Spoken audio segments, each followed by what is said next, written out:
From something deeper, something that's been building for months, something I've been trying to ignore every single day. The rain pounds against the window at the end of the hall. My chest feels tight. My throat feels tight. Everything feels tight. Then I hear it, a bark. Sharp and sudden, cutting through the storm outside. Close. Right outside the building, maybe near the side entrance. It's loud enough to make me flinch, loud enough to pull me out of my own head for just a second. I lift my gaze toward the door, even though I can't see anything in the dark. My breath catches. The sound hangs in the air, and I'm still kneeling there, frozen, listening, waiting for it to come again. It doesn't, but something about that bark stays with me, lodged in my chest like a splinter. The power flickers back on. The hallway reappears, harsh and fluorescent. I'm still on the floor, surrounded by oranges and broken glass, hands trembling, heart racing. I don't move. Before I continue, if stories like this touch you, I invite you to subscribe and leave a comment. Your voice matters here. I wipe my hands on my jeans, trying to steady the tremor in my fingers and take a breath. My name is Claire Ashford, and I live in Seattle, Washington, in a studio apartment on the third floor of a building squeezed between a pharmacy and a dry cleaner. The walls are thin. The windows face a street that never really goes quiet. Gray skies press down on this city almost every day, and the rain is constant, rhythmic, like static that never quite fades. I moved here 3 years ago for a job I thought would change my life. Marketing analyst for a tech startup downtown. Good salary. Benefits. The kind of opportunity people congratulate you for. I told myself it was everything I wanted. But somewhere along the way, Seattle started pulling me under. It wasn't sudden. It was gradual, like water rising an inch at a time. The commute in crowded buses. The fluorescent lights in the office, the emails that never stopped, the meetings that bled into lunch hours, then into evenings, then into weekends. I started waking up tired. I started going to bed tired. I stopped calling my family. I stopped cooking real meals. I stopped recognizing my own reflection in the bathroom mirror at work. I became a sequence of actions without feeling. Wake up, shower, dress, commute. Work, commute, microwave something. Sleep, repeat. The city hummed around me, full of people and noise and movement, and I felt completely invisible inside of it. I would stand in elevators surrounded by strangers and feel more alone than I ever had in my life. I would cross busy intersections and wonder if anyone would notice if I just stopped showing up. I didn't tell anyone. What would I even say? That I had a good job and a roof over my head and still felt like I was disappearing? That I couldn't remember the last time I felt joy?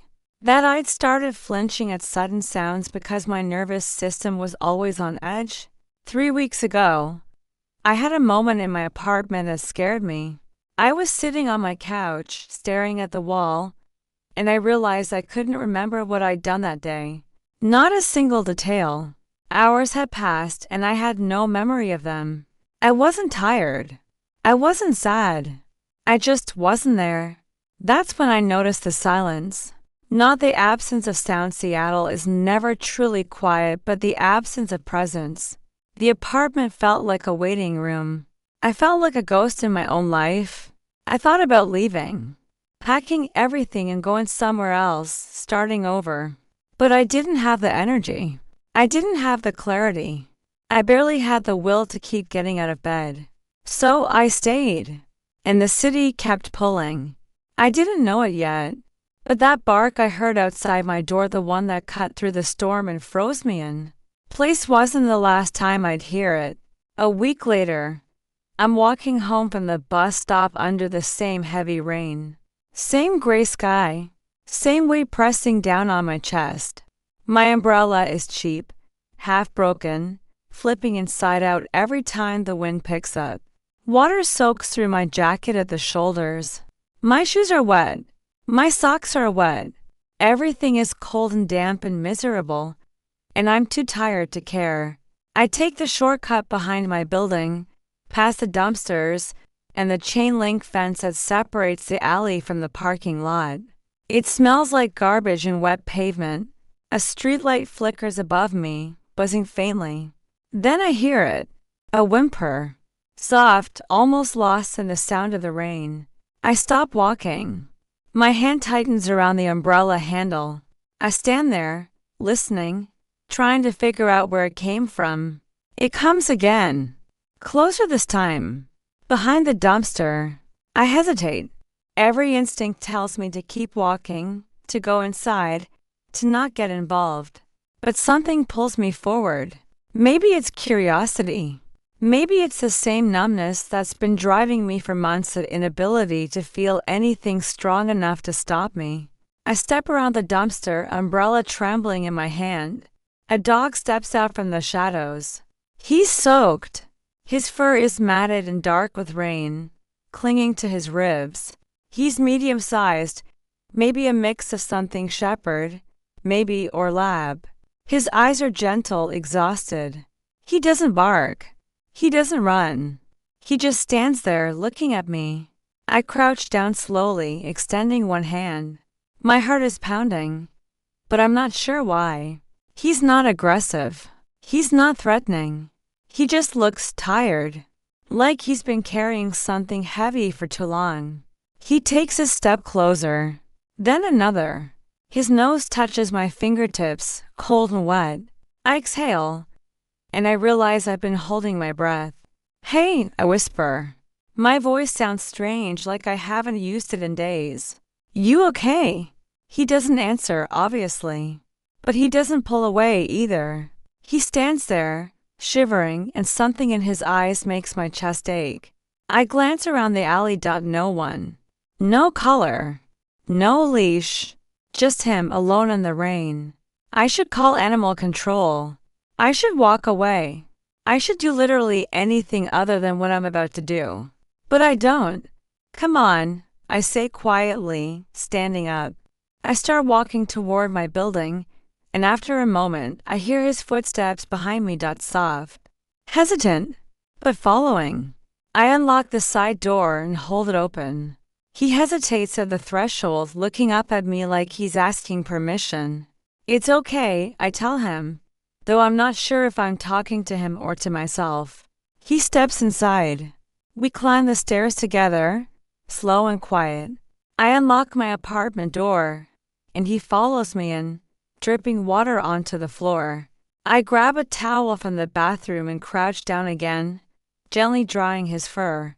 He stands still, letting me, his body trembling under my hands. When I'm done, he walks over to the couch and curls up on the floor beside it. He exhales long, deep, like he's finally letting go of something, and closes his eyes. I sit on the edge of the couch, staring at him, my heart still racing. The apartment feels different. Less empty. Less silent. Something in me shifts. It's small. Almost imperceptible. But real. I tell myself it's just for the night. I find an old bowl in the back of my cupboard and fill it with water. He drinks slowly, carefully, like he's been thirsty for a long time. I open a can of tuna, one of the few things I have in my pantry, and set it down in front of him. He eats in small, deliberate bites, never rushing, never making a sound. I sit on the couch, watching him. My hands are still trembling, but not from exhaustion this time. From something else. Something I can't quite name. When he finishes eating, he returns to his spot beside the couch and rests his head on his paws. His eyes close again, but I can tell he's not fully asleep. Just resting. Just existing in a space that feels safe. I stay awake for hours, watching him breathe. The rise and fall of his ribs. The way his ears twitch at distant sounds. The way he exhales in little sighs, like he's releasing tension he's carried for too long. I realize I haven't felt this calm in months. The next morning, I wake up before my alarm. The apartment is still dim, gray light filtering through the curtains. The dog is awake, sitting by the door, looking at me. You need to go out, I say quietly.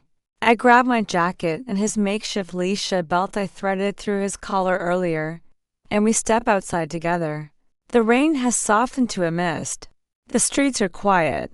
We walk slowly through the neighborhood past closed storefronts and empty bus stops. He doesn't pull. He doesn't rush. He walks at my pace, his presence steady beside me. We reach a small park I've passed 100 times but never entered. The grass is wet, the trees dripping. He sniffs the ground, exploring carefully, and I stand there with my hands in my pockets, breathing the cool morning air. The sun starts to rise, barely visible through the clouds, just a faint glow on the horizon. But it's there. I can see it between the buildings, soft and persistent. I haven't watched the sunrise in years. We walk back slowly, and when we return to the apartment, I make coffee. Real coffee, not the instant kind I've been drinking for months. I scramble eggs. I toast bread. I set a bowl down for him, kibble I picked up from a corner store on the way home. He eats. I eat. We sit together in the quiet. Days turn into a week, then two. I stop telling myself it's temporary. New routines form without me planning them. Morning walks become non-negotiable. I start waking up earlier, not because I have to, but because I want to. Because he's there waiting, and because the streets are different in the early light. I start cooking again. Simple things: pasta, stir-fry, soup. I find myself humming while I chop vegetables, something I haven't done since I moved here. He sits nearby, watching, and I talk to him. About my day. About the weather. About nothing in particular. He listens. He always listens. At night, we sit together on the couch. I read. He rests his head on my knee, and I run my fingers through his fur, feeling the warmth of him, the steadiness. The rain taps against the windows and the city hums outside, but inside everything feels still. I start journaling again, something I abandoned years ago. I write about the small things. The way the light falls through the kitchen window in the afternoon. The sound of his paws on the floor. The way I laughed at something stupid on TV last night, and how strange it felt, how foreign. How good. I realize I'm reconnecting with parts of myself I thought were gone. Not all at once. Not dramatically. Just slowly, gently, like surfacing from deep water. I smile at strangers on the bus. I say good morning to the barista at the coffee shop. I stop rushing through my commute like I'm being chased. Work is still hard. Seattle is still gray. But I'm not drowning anymore. The dog, he doesn't ask for much. Just food, water, walks, presence. But his existence in my life creates a rhythm I didn't know I needed. A reason to come home. A reason to stay present. A reason to breathe.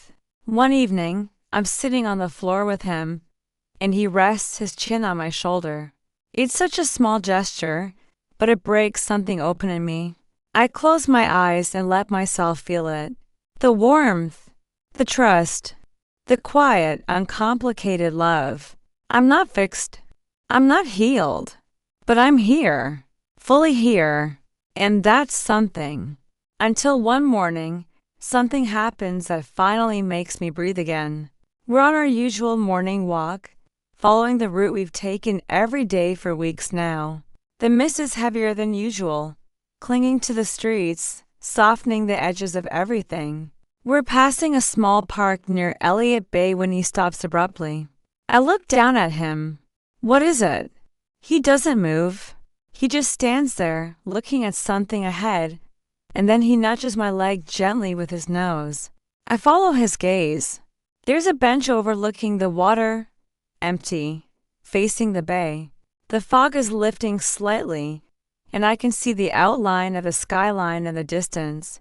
He nudges me again, more insistent this time, and starts walking toward the bench. I follow. We sit together, me on the bench, him at my feet.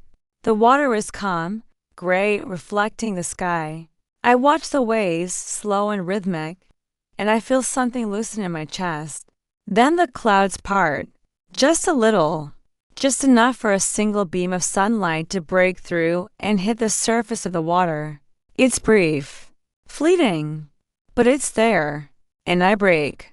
Not from despair, not from exhaustion, from release. Tears come fast and hard, and I don't try to stop them.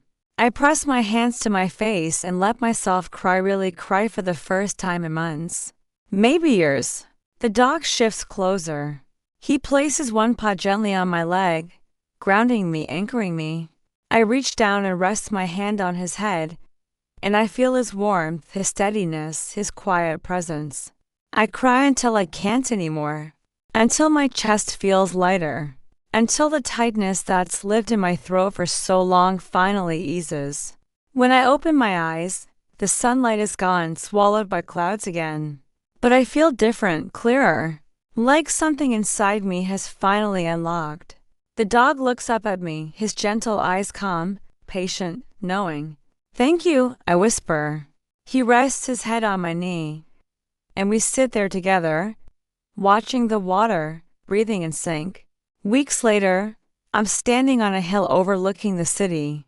Cary Park. I've lived in Seattle for 3 years and never came here.